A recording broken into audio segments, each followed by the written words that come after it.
শরীফ দেখে মন ভরে না, নবীর রওজা শরীফ দেখে মন ভরে না। দিদার দাও গো শাহে মদিনা, দিদার দাও গো শাহে মদিনা।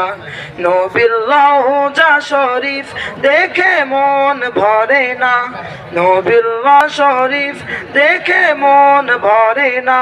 দিদার নামাজের চেয়েও, রোজার চেয়েও, দান খয়রাতের চেয়েও একটা বড় ইবাদত আছে। এটা কি আমি কি তোমাদের বলবো না? সাহাবারা তো অবাক, নামাজের চেয়েও বড় ইবাদত, রোজার চেয়েও বড়, দানের চেয়েও বড়। ক্বালু বালা ইয়া রাসূলুল্লাহ। সাহাবারা বললেন অবশ্যই হে নবী, হ্যাঁ আপনি বলেন সেটা কি? বিষ্ণু সাল্লাল্লাহু আলাইহি ওয়াসাল্লাম বললেন ইসলাহু যাতিল বাইন, বিবাদমান দুই গ্রুপকে মাঝখান দিয়ে যে মিলিয়ে দেয়া।